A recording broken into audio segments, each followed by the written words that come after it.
Здравствуйте, дорогие рукодельницы, мои любимые подписчики и гости канала. Сегодня будем делать лоскутную вазу или корзиночку под разные мелочи.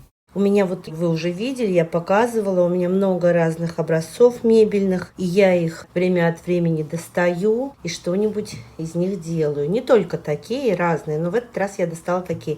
Я из именно таких делала несессор для зарядок, для гаджетов в дорогу, такую папочку. Если кто-то помнит, я ссылочку оставлю в описании. И я взяла вот такой вот отрезок ткани. Размер у него 22 сантиметра на 45 сантиметров.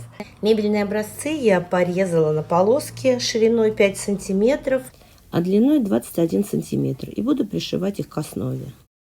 Цвета полосок буду располагать как-то, чтобы они чередовались между собой. Так же, как мы крейзи пришиваем, но только вот я буду пришивать ровненькие полосочки. Чтобы получилось аккуратнее, скалываю полоски булавочками. Пришиваю и разглаживаю. У меня утюг без пара. Я специально не налила жидкости, потому что мне рука автоматически нажимает на то, чтобы пар подать. Эти мебельные образцы, они такие плотненькие, они как двухслойные. С изнаночной стороны у них такой как флис. Но мне и надо, чтобы такое плотненькое получилось полотно. Натяжение верхней нити я поставила на 7, длина стежка 4, иголка универсальная сотка. Я сшила все свои полоски, но я хочу сказать, я немножечко ошиблась с длиной, мне пришлось надставить вот здесь вот еще вот эту ткань, основу, на которую я сшила все. Имейте в виду, если вы планируете такие же размеры, как у меня, то вот эту вот основу в длину надо делать 48 сантиметров примерно. Лишнее срежете, не страшно, потому что в процессе вот этой стежки немножечко ткань сжимается, ну не стежки, а вот эти пришивания, и укорачивается. У меня сейчас вот на данный момент получилась общая длина 45 сантиметров, хотя... Видите, ведь здесь у меня не хватило. Мне-то 45 и надо. Я так и посчитала, что мне 45 надо. Но оказалось, что вот основы в этом случае надо 48. Так, и я теперь вот просто вот эти краешки все подровняю. Просто срежу лишнее, чтобы это все у меня было одной длины или ширины. Вот полоски у меня, кстати сказать, я говорила, да, 21 сантиметр. А основу я брала по ширине 22. И это не так уж прям заметна разница, потому что они все в процессе пришивания что-то где-то потянется. Лучше взять побольше, лишнее всегда можно срезать. Потому что если брать ровно точь-в-точь, то в результате может оказаться, что не хватило. Я всегда лучше с запасом сделаю. Вот, выровняла. И теперь вот из этого вот полотна я сшиваю, чтобы получился цилиндр. Сшиваю между собой вот эти вот краешки свои. Вот так. Ну, на самом деле здесь уже не обязательно скалывать, потому что коротенькая достаточно длина, поэтому не обязательно скалывать. Прошила и шовчик вот этот разгладила на две стороны, чтобы он у меня не топорщился. Получился вот такой цилиндр. Теперь я хочу пришить дно. Так как у меня длина полотна была 45 сантиметров, и вот здесь вот я на припуске по полсантиметра оставила, даже побольше немножечко, то я буду считать, что у меня сейчас вот окружность, вот это вот, 43,5 сантиметра.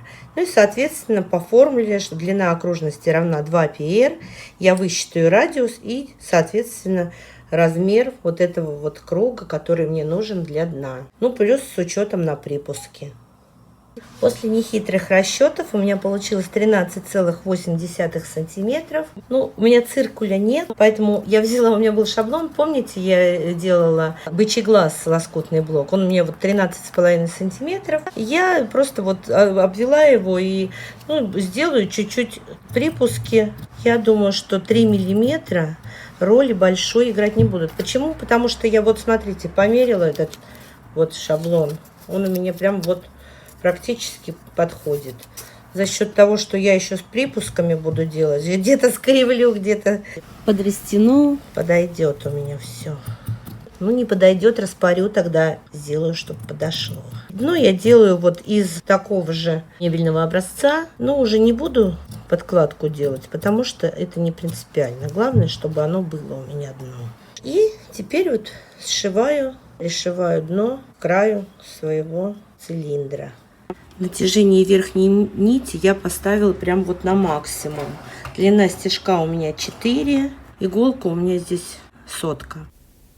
Мое дно, вот эта круглая деталь, она сверху у меня. Я ее подвигаю пальчиками немножко и пришиваю к цилиндрической части. Просто стараюсь, чтобы края моих деталей совпадали, и строчу по вот этой линии, которую я нарисовала, окружность. Вот, посмотрите, дно у меня уже получилось. Я, в принципе, могу уже вывернуть, показать, что вышло. Кстати, я в качестве ребра жесткости могу этот кружок сюда из картонки, который у меня был, поставить. Все круто.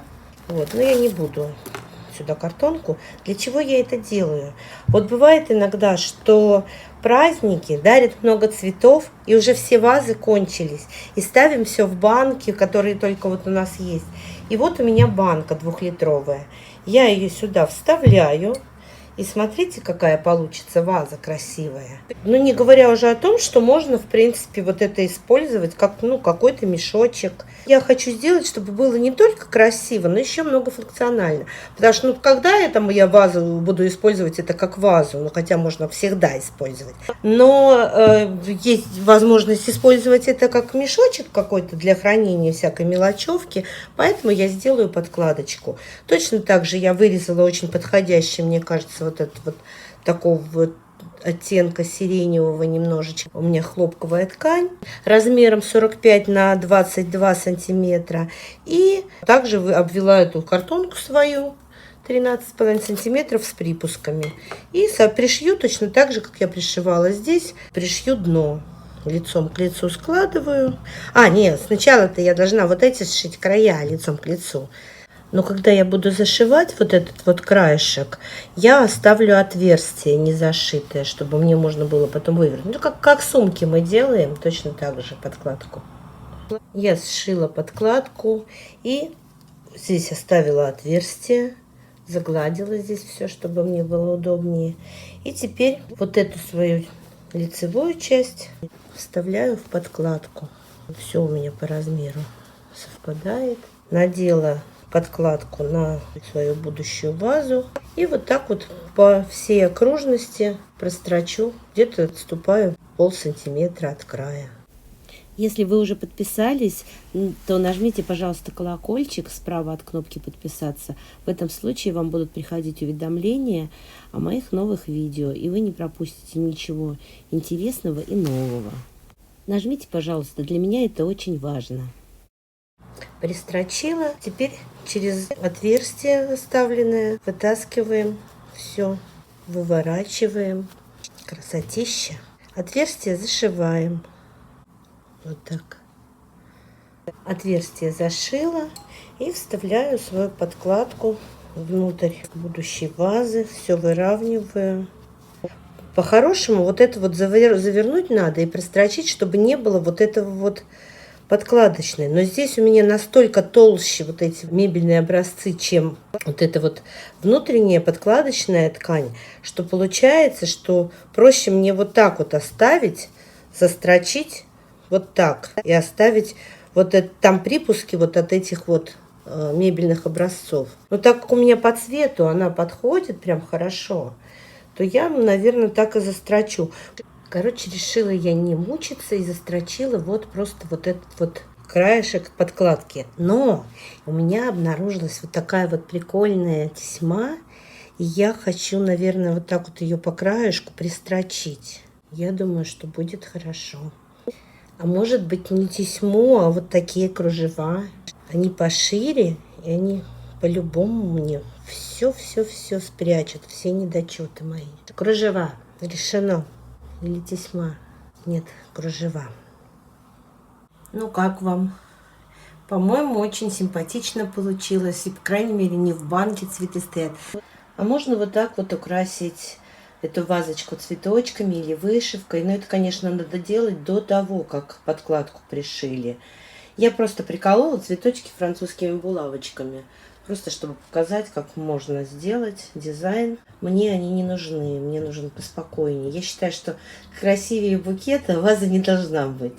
Еще один вариант использования для всякой мелочевки. Там, допустим, лоскуты какие-то вы будете складывать, как небольшой контейнер такой. Оно отлично держит форму, стоит себе, как хотите.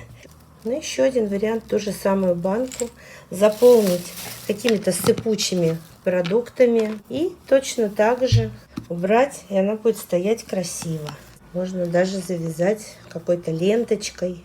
Особенно, если вы свои соленья кому-то хотите подарить. Ну, а можно постоянно использовать в качестве вот такого чехольчика для банки с какими-то нужными продуктами. А когда гости пришли и надарили много цветов, достать пустую банку и эту вазочку и поставить туда цветы.